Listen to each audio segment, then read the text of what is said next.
Hey, what's going on everyone? This is Mike Kollin at crackedfemalecode.com. So the question of the day is, why do men love bitches? Okay, believe it or not, but that's actually the title of a book written by a woman. Now, I'm going to give you the title and her name. It's literally Why Men Love Bitches, and then her name is Sherry Argov, A-R-G-O-V. Now, what I'm going to attempt to do, I'm going to attempt to prove something to you, to show you something that men and women try to do everything in the way that they do, thinking, oh, that's what the opposite sex will like, and it's not. And I'm going to teach you how to take advantage of this and use it to your benefit. Okay, so to be honest with you, this book title really pissed me off. I think I found this when I was about 31 years old, and I was just like, you've got to be freaking kidding me. So here's a woman teach women how to purposely be a bitch to get men. She wrote a follow-up book, and if I remember right, I believe it was called Why Men Marry Bitches. The downfall of society has begun. Alright. So, okay, here's something I learned early on in my probably mid to late 20s when I was, okay, I'm going to make it real brief. Like, I've studied a lot of psychology, human behavior, neuro-linguistic programming, NLP, Ericksonian hypnosis, timeline therapy, and just a ton of dating relationship books and courses and home study courses, and I mean, you name it. So by the time I was about 28 plus years old, I started to become really aware of things that weren't quite so obvious to the untrained eye, to someone who didn't have any of these core pieces. And I was going to the pickup artist course. Like, there's Neil Strauss right there. He wrote The Game. He used to be an author for the Rolling Stone. So I was going to pickup artist courses. This was actually a book signing, so it was not a course. Anyways, so I started to see things that other people didn't see. Now, part of it was because I was doing meditation every day for years, and I mean for hours, okay? On the weekends, towards the end of this 12-year meditation thing I went through, I got up to meditating about 15 to 16 hours a day. Now, on the regular day, I would probably do it 1 hour in the morning, and if I had the time, I'd do it for an hour or 2 hours in the evening. So what I started to do is I stopped going to the gym for at least 2 years, if not 3 years. I got pretty skinny, to be honest with you. Now, the advantage was I started seeing things in a more open way, and that was one of the biggest secrets, to be able to see things consciously for myself with the tools and the pieces of the puzzle that I already had. One example is the female mating system has a nerve that curves off to the right brain's communication center, the female language, the internal right brain language, not the logical left brain language. And so I was like, wait a minute. So that means, the funny thing is, I learned it in psychology class, but no psychologist ever came along and said, hey, did you know this is the way that women get turned on in romance? For some reason, they don't put the pieces together. I mean, it's so obvious. Mating system connected to right brain communication center. For men, it's connected to the eyes. I wonder if that means women get turned on with words. Yeah. Now, there's a couple other things that started to stand out, and I would say the challenges between men and women began with the 80s generation, the kids that were born in the 70s and after, and I think it happens even more now. I'll explain, and then we're going to come all the way back to why men love bitches, and there's a secret that I figured out. So I'm putting the pieces out there first. Alright, so I began to... So my mother kicked my father out when I was 4.5 years old. So I was raised by my mother and my older sister and the female teachers. And I'm sure you guys have heard of this, like, young men were essentially being taught, conditioned, and trained by women. Now, there's a real big problem with this. In the old days, by the time a young boy was about 4 or 5 years old, he would go out into the field with his father, or at the very least, he would go out with him, maybe sit off to the sidelines. But he would basically be raised by his father. So by the time he was old enough to walk fast and, was strong enough, etc., he was at work with his dad most of the day, okay? Well, as we move forward in time, all of a sudden we're in school. Now, it used to be men were the teachers, and then it slowly became more and more women, to where the majority of school teachers are women. So boys are being raised by women, and we are being taught things by women that sound like okay, but it actually ruins things. Now, in the old days, our fathers would tell us, like, no. I know it sounds weird, but that's not the way you deal with a woman. The way you deal with a woman is this way. But our mothers, older sisters, and the teachers in school don't say that. They say it the other way. Now, from the male logic, well, that would make sense. She's a woman. She should know how to deal with a woman, how to talk to a woman, how to approach a woman, how to romance a woman and talk to a woman. No. See, her system was designed to turn on men. Alright, I'm going to give you one right now. I just got it. Okay, so the way I was raised was I learned how to cook and clean at a very young age. And my mom really emphasized cleaning. Like, Michael, you should never let a woman clean for you. That's your job. It's your home, your apartment, your whatever. I was like, okay, mommy. Now I was raised that way, that was bad, and never to let a woman cook for you. So I ended up, my high school girlfriend, I was with her for 4 years, 4.5 years technically, but it was just a nightmare. It was a mess. It was a wreck. And we went our separate ways, and I didn't date for about 2 years, and eventually met a girl from Laotian. She was a Laotian, next to Thailand.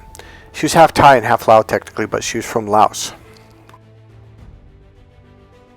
Now, we had been dating for 2 or 3 weeks, maybe a little bit more than that, maybe a month and a half or so. And one day, she goes, I want to come over. I was like, oh, okay. So she brought a bucket and a mop and a broom and some cleaning supplies. I'm like, what are you doing? She goes, oh, I'm going to clean your apartment. I'm like, no. Like, I'm thinking my mom would frickin' kill me if I let a woman do anything for me.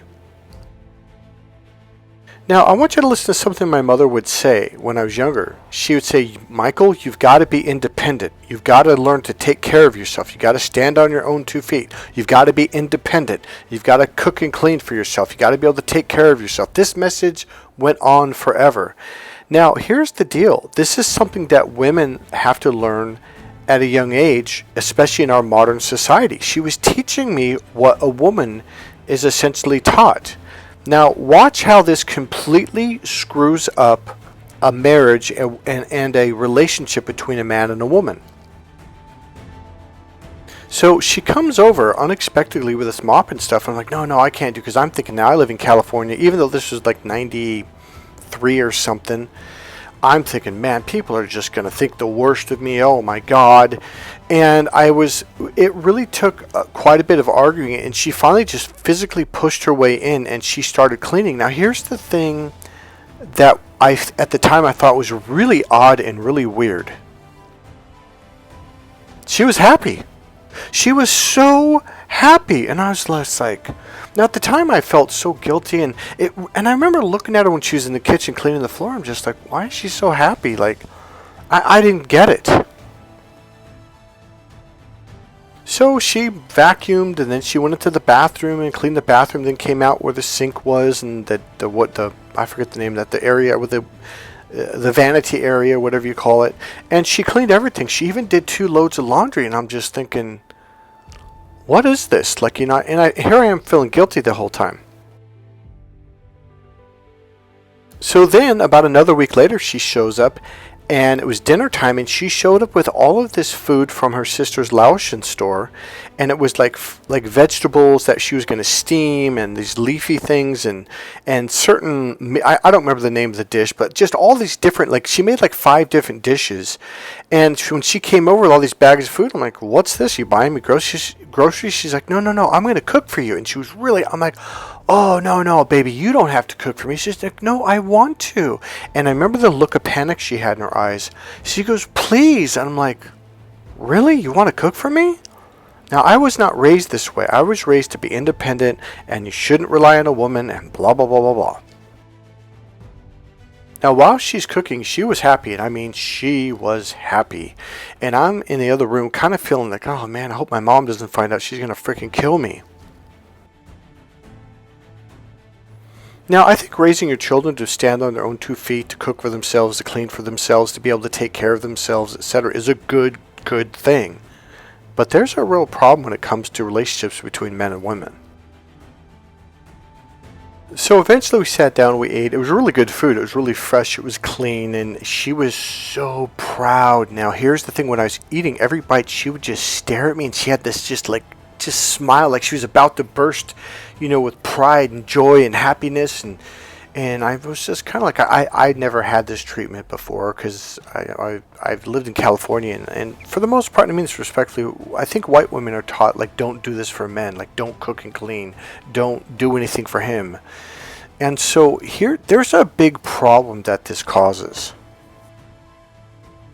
So she came over a couple more times, and I let her cook the next time without any kind of argument. But then the third time, I was like, no, babe, I started to feel really, really guilty. And I basically shut her down, and I remember she almost started to cry. She goes, but baby, I want to, please. And so now watch this. So we rented a movie from Blockbuster. We sat down, and she was on the couch with me. And after about 10 minutes into the movie, she got up, and I didn't really, pay attention. And after about 5 minutes, like, babe, what are you doing? She goes, oh, nothing, oh, nothing. So she came back and sat down for about 5 more minutes, and she got up again, and she was going into the kitchen. And I got up, I go, babe, what are you doing? She goes, oh, I'm just trying to cook something for you. I'm like, babe, you don't have to do that. I go, come sit down, watch the movie. And so we sat down, and then after about 10 minutes, she got up again, kind of quietly, went in the kitchen, was quietly chopping the vegetables, etc., and was cooking. I go, what are you doing? She goes, baby, I want to cook for you, please. I'm like, okay. So what was happening? Clearly, this was making her happy. I never asked her. In fact, I tried to get her to stop. Another time she tried to clean. I tried to get her to stop. She would say, please. Now, here's the thing you gotta understand. This legitimately was making her happy. I took her happiness away from her. Now, fast forward about 6 months, and I went and visited my dad. Maybe it was a year, I don't remember. But his wife was cleaning everything. Now, here I was raised to help out everywhere I went. And I got up, and I started to grab the garbage. He goes, no, Michael, don't do that. I'm like, Dad, I can't sit here and watch my stepmom clean everything by herself. He goes, Michael, you're going to take her happiness away. I was like, oh, shut up, Dad. He goes, no. He goes, Michael, I'm not kidding. I go, and he goes, Michael, look at her. And I'm like, yeah. He goes, look how happy she is. And I'm like, yeah, she did. She had a big smile, and she came into the kitchen. Oh, Michael, how you doing? Oh, and she gave me a hug. She goes, and she was, and he looks at me and goes, see? I'm like, yeah, she's really happy. And she goes, oh, and my dad's name was Gary. Gary, will you clean the dishes? He goes, yes, dear. He goes, Michael, you're going to learn the 2 most powerful words in the universe. Now, here I thought my dad was being a jerk, but he wasn't. And so, then what happened was she came back in the kitchen. She's got all this garbage, and she's walking through to the garage to throw it in the garbage can. She goes, Gary, can you clean up the pots and pans on the stove? He goes, yes, dear. So here I am fidgeting, thinking, oh, man, this is fucked up, man. And so then she comes back through the kitchen. She goes, hey, Gary, can you get the kitchen garbage underneath the sink and throw it away? He goes, yes, dear. So now she's in the bathroom, the hallway bathroom, cleaning that after she cleaned her bedroom and the master bathroom. And she comes in and out, and she's happy. He goes, Michael, look how happy she is. I'm like, yeah. And so then I get up and I start doing the dish. He goes, Michael, don't do that. He goes, sit down. I'm not kidding. He goes, if you do another dish, you're going to leave. I'm like, all right. I go, Dad, but why are you being like this? He goes, Michael, you're literally going to take her joy away. Now, my dad had been married to my mother, and he had dated and had other relationships, and he had learned this the hard way. So Mary comes in. Now at this point, she cleans the living room, which is right across from the kitchen, and then she comes into the kitchen, and she goes, "Well, Michael, how's it going?" And she instantly starts cleaning the dishes, and I'm going, "Oh my God, I'm feeling so like she's gonna get pissed." And my dad's smiling at me. He goes, "Look at her, she's happy." I'm like, "Yeah, she's gonna say something," because he'd already told her like 3 times that he would do the dishes, then he would take out the garbage, and he would clean the pots and pans on the stove. And then she's cleaning the pots and pans, and I'm looking at my dad terrified. She goes, "Michael, so what's going on?" Blah, blah, blah. And she pulls out the garbage. She's wrapping it up. Now she's almost done with the kitchen. And I'm like, I'm astonished. I'm looking at my dad like, "Wait, what?" And she went to the garage, threw it away. He goes, "Michael, do you see how happy she is?" "Michael, I know it sounds nuts, but women are really, really happy when they're cooking and cleaning for you." He goes, "I don't understand it. I don't get it. But when you take that away from her," he goes, "Michael, she'll be miserable." Now here's the thing. For over a year, I refused to let my girlfriend ever cook for me again or do the dishes or anything at all in my apartment. I just wouldn't let her do it. And she was miserable. She was angry. She was mad. She just felt horrible. And that in the relationship was going to shit. Now, there's a long story behind this. One was I went to a seminar in San Francisco. I was actually invited to be a speaker at the seminar because I was somewhat kind of a famous dating relationship coach in the Bay Area, especially the San Francisco area where I advertised. And there's the woman that set the whole thing up. She was a rather tall woman. She was a big woman, and she was a very confident, outspoken, strong woman. And she said, guys, please give us a chase. Let us chase you." Now, that's kind of another story. But eventually, when one of the other speakers comes up, she said, "Guys, believe it or not," it was a woman. "We actually like to cook and clean for you. It makes us happy. It makes us feel like we're part of the team, like we're part of the family." I'm like, "Really?" So there was a slow education brewing over a period of time, and I was like, wow, this is not the way I was told by my mother. Not only my mother, but women as a society on the West Coast in general, or California at least. So what I began to start to unravel is, okay, I'm just going to give it to you right now. If you're working hard, you ever heard the phrase happy wife, happy life? Yes, that's true, but not in the way you think it is. I started letting my girlfriend's dates cook and clean for me. I didn't argue, and I hugged them and kissed them and thanked them, and I enjoyed the hell out of it. And man, there was a time when I was eating food, and my girlfriend just was staring at me. I go, "What?" She says, "I don't know, I can't explain it, but I'm just so happy to watch you eat the food that I cooked." I'm like, "Really?"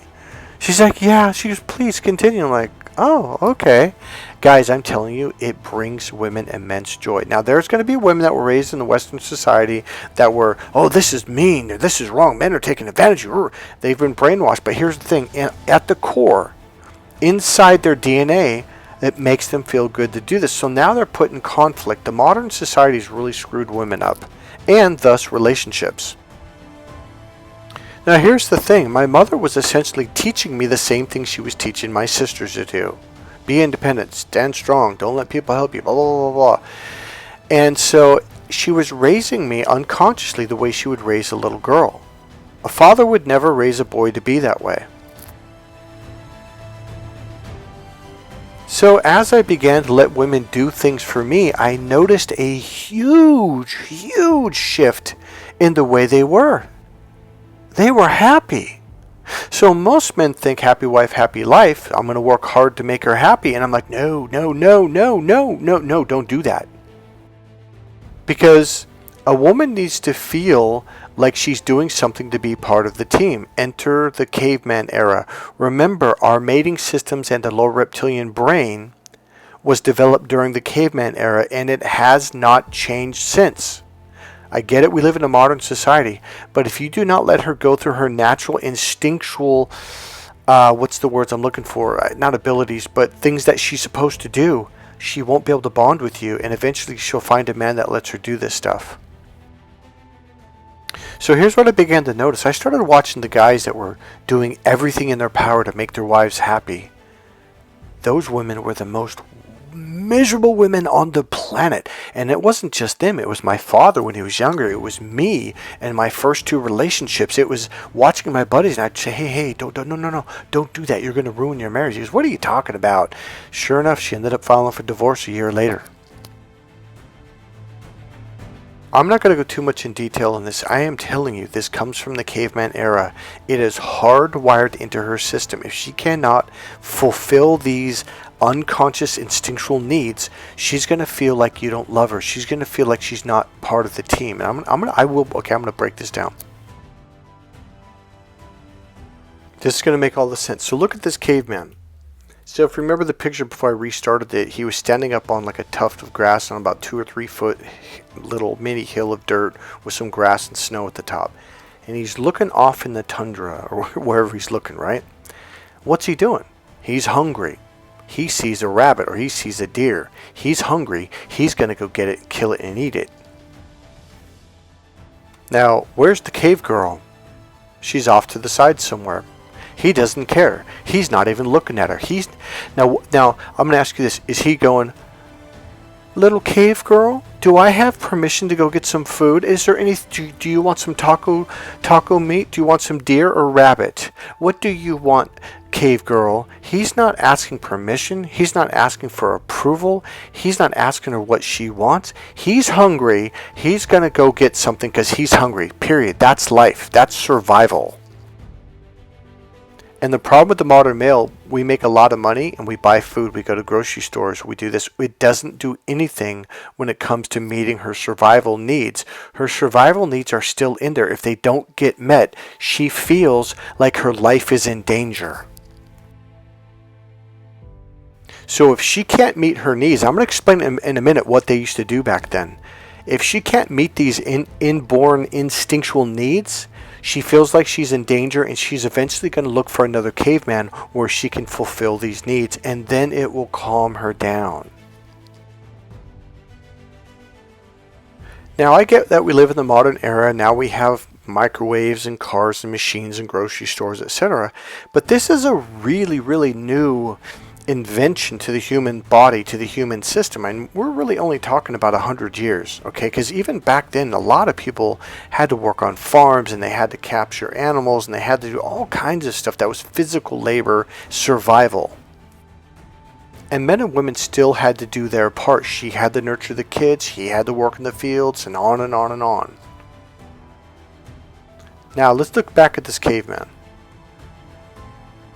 Now, cavemen were very selfish people. They thought for themselves. They were actually left and right brain creatures. They had to use the right brain to survive. The right brain connects with your instincts, your nose, your eyes, your ears. It heightens your 5 senses awareness: see, hear, feel, smell, and taste. Because of that, they could hunt really well, and they could protect themselves from dangerous animals that would try to kill them. The modern male doesn't have this. Most men are stuck in the left brain, completely disconnected from the right brain, the radar system, their 5 senses, and thus they are not tuned in. This is why women are always saying, I'm looking for a man who's aware. I'm looking for a man who's tuned in. Most men are like, what the hell does that mean, aware? Wait, like, what do you mean, tuned into what? So what is selfish? The selfish brain is the right brain. It goes inside your body. It's about me. You're thinking about me, myself, and I. So he's hungry. He wakes up. I'm hungry.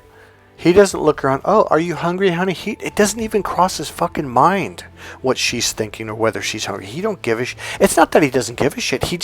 It's not a part of his system. He's like, I'm hungry. I'm going to look for some fucking food.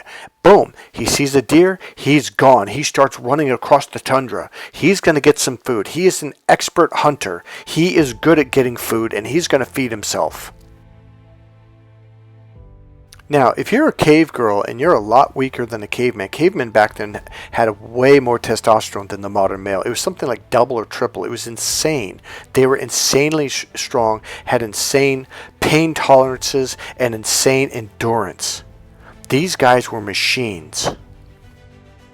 Now, the cave women, they were stronger than the modern women. They had more testosterone. They had more strength and endurance, but it was nothing like the caveman. Without the caveman, they couldn't survive. Period. End of sentence. So he gets up and boom, he's fucking gone. He's running, and he runs way faster than her. So it's cold, she's hungry, she's not as strong. What do you think would behoove her to do? To literally chase after him. If she wanted to survive, she needed to chase after him and get there after he got the food, because otherwise she was going to starve to death. So here's the deal. It is instinctual for a woman to figure out, how do I keep this caveman around? Because if not, number one, I'm going to starve. If I get pregnant and have children, I'm not going to be able to fend for myself, and I'm not going to be able to chase down rabbits and other animals to feed myself and my child. I'm going to need someone around to help out. Enter the cave girl. She would pick raspberries, she would pick leeks and other plants and stuff that she could cook, and herbs and stuff and spices. She would cook, she would clean, she would massage him, she would do everything to tend to his wounds to make him feel better. For what purpose? To keep him around for her survival. This is so ingrained in the female's DNA, into her literal neurological wiring inside her system. It's not even funny. It's like, if she can't answer these neurological needs, she's going to feel like her life's in danger, and she has to find another caveman. And this is the really weird thing. But Michael, I make $1 million a month. Like, why would she think her life's in danger? We're married. We're this, we're that. Because it is hardwired into her to chase the caveman and to please him and to work. And now listen closely. To work hard to make him happy. Again, why does this benefit the cave girl? Because then he's going to stay around, because she's the one that makes him feel most happy and heals him and helps him and is a part of the team. So now listen closely, she's working hard to keep him around. And this is what satisfies her need, and thus she feels content. Now she's happy, she's giggly, she's bubbly, and life is good on the OK Corral. Now here's what I find. My mother taught me to please a woman. She taught me to cook for her. She taught me to make her happy. I'm going to cuss. Let me fucking tell you something. All of my relationships were shit. They were miserable. The girls were just miserable. My dad was going, Michael, you gotta let her do this for you. It makes her happy to make you happy. I'm like, oh, Dad. And I'm thinking my dad's a chauvinist pig. He's like, Michael, I'm not. I never asked her to clean or cook or anything. And the same thing with my Laotian girlfriend. I am telling you right now, in fact, when I learned this, I talked with her. Now, this is about our 3rd year or 4th year into relationship. And I said, is this why you're so unhappy? She goes, Michael, it hurts that you won't let me cook for you. It hurts that you won't let me clean for you. She goes, I just want to make you happy, and you won't let me. I am telling you, if you're working hard to please your wife or your girlfriend, I'll bet you $50 right now she is going to be the most miserable woman on the planet. Maybe in the moment she'll be fine, but down the road she's just going to be like, this is just making me miserable. You're going to buy her a gift and she's going to like, this isn't love, and she's going to scream and yell and maybe even throw the flowers of the gift on the ground, etc., etc. I am telling you something that I have noticed. If a woman's working hard to make you happy, I guarantee you she's going to be the happiest woman on the planet. If you're working hard to make her happy, I guarantee you she's going to be the most miserable woman you've ever met in your life. She's going to be bitter. She's going to be angry. She's going to be sad. She's going to be depressed. It will not be a happy scene. Everything that our mothers were telling us in the 80s and 90s and afterwards to make a woman happy was completely wrong. Now here's why they were doing it, though. In her DNA, in her wiring. Now, I don't think they did it to be jerks or assholes and to fuck up our relationships. In my mother's wiring, she's like, well, this is how you make your partner happy. But Mom, your partner's a man. Mine is a woman. What ended up happening was, I heard this from a couple different sources, and I remember flashbacks when girls were doing things for me, how happy they were. And I was also watching all my friends and my buddies going through divorces and how they did everything in their power to make their wives or girlfriends happy, and it ruined it. So here's what we do. Women tell the young boys to do a woman's job, and then when he tries to do the woman's job with a woman, it screws everything up.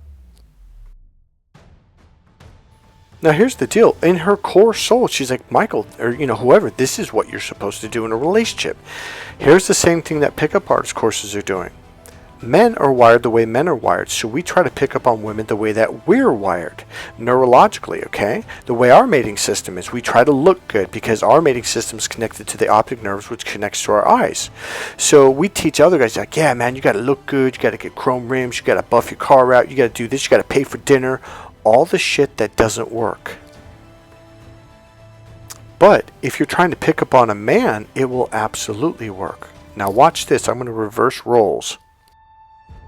So first of all, one thing I started noticing was, okay, I was very fortunate to go to Buddhist temples, to open up to my right brain, and to begin to learn things from the right side, going, wait a minute, this is completely different than the left brain, the male brain.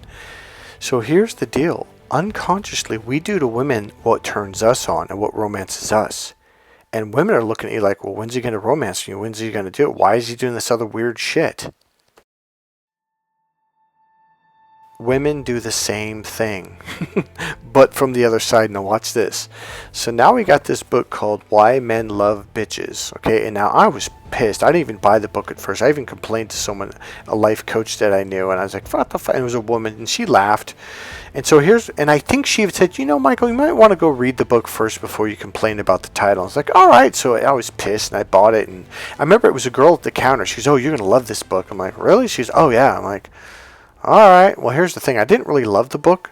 In fact, the book enraged me. It made me angrier and angrier and angrier. Now watch this. Okay. So I'm reading this fucking book, and I'm fucking getting pissed. Like, this is some fucked up shit. So I'm like, what? Fuck it. I'm going to do this to women. It worked.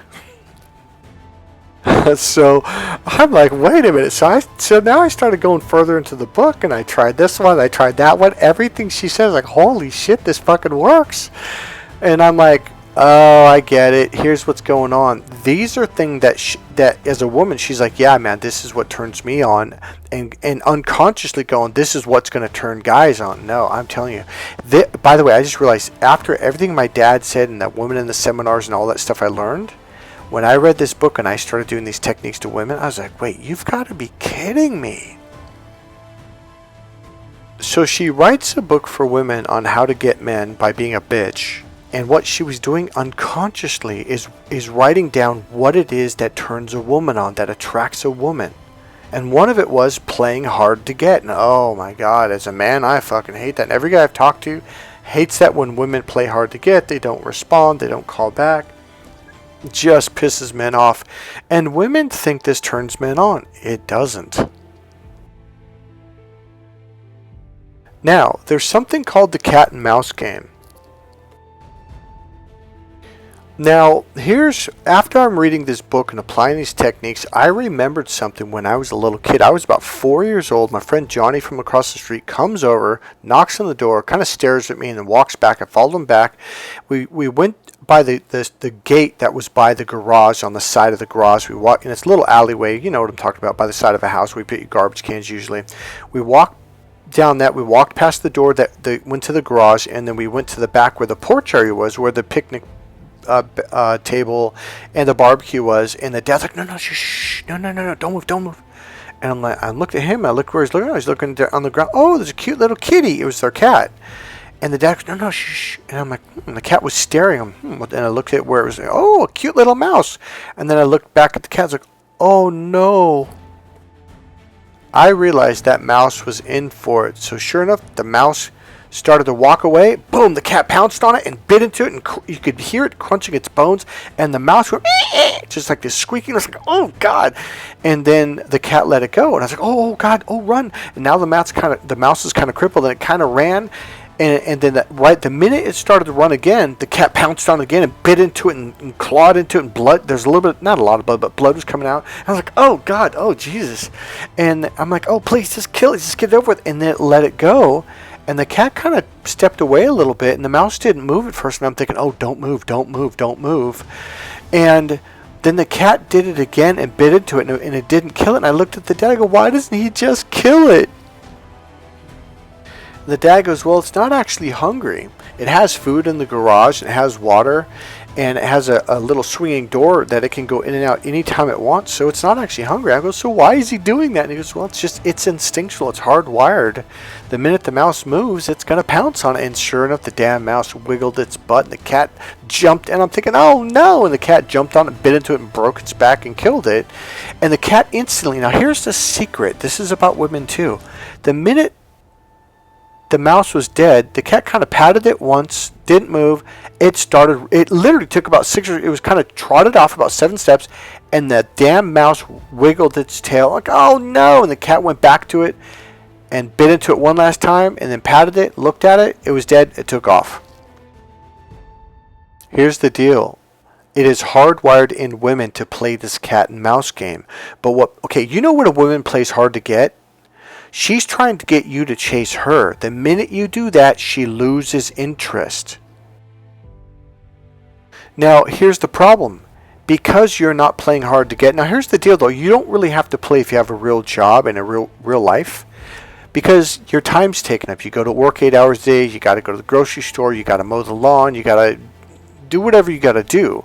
So she has to work hard to fit into your schedule, to make time to be with you. Because the way the game is supposed to work is she's supposed to chase you. As long as a woman is working hard to please you, which is a form of chasing, if she's physically chasing you, calling you, trying to set up appointments, doing all that stuff, I guarantee you, she will be the happiest woman on the planet, and she will be very content. But if you are chasing her, game's over. Because you are supposed to be the one that goes out and gets the food. You're the provider. If you're chasing her, now she's supposed to be the caveman, but she's not the caveman, and her mating system knows that. If she's not trying to please you, if she's not physically coming after you, and all that stuff, game's over, man. Do not call her. Do not text her. Texting is something that you should almost never do. I'm not going to put that in this video.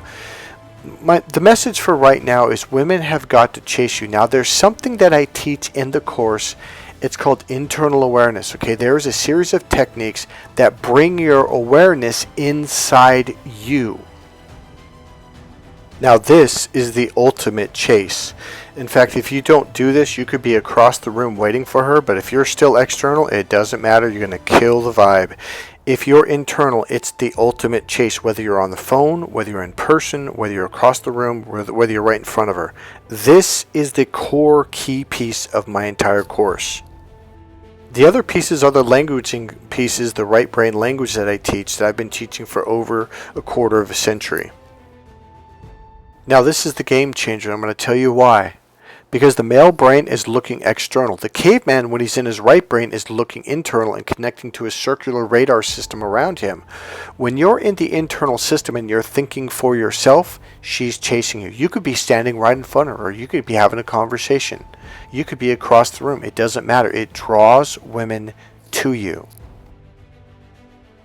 Remember, the modern male is stuck in his logical left brain. That's the external brain. That's when you're looking out to someone. Your vision is narrowed and focused. And when you're like that looking at a woman, her mating system goes, oh, yeah, he's following me. He's chasing me. It literally turns off her mating system. Now you're in the friend zone. So there is an art to this, and learning how to do this is really hard for the male brain. I know, because I've been teaching this to men for over 28, 30 years. But you can learn how to do it. There's a series of techniques I'm going to walk you through, and it'll get you to pop open. And this will teach you how to get the girl and keep the girl. This is a part of my course, a huge part, and this is a book, Get the Girl, Keep the Girl. It's in the ultimate package. If you want to discover the art of romancing a woman, attracting a woman, and seducing a woman, I highly recommend you start with either the ultimate package or at the very least buy my book, Cracked Female Code, and then take the 6-day training. When you learn how to do this right, women will approach you. Here's the deal. You can approach women as long as you're doing it in this internal way. If you're not doing that way, you're just blowing it. Alright guys, that's it. I hope you liked this video. If you like this video, please click subscribe, click the like button, go make a comment, and remember, go ahead and buy my book, Crack the Female Code, at crackedfemalecode.com. Alright guys, I'll see you in the next video. Bye.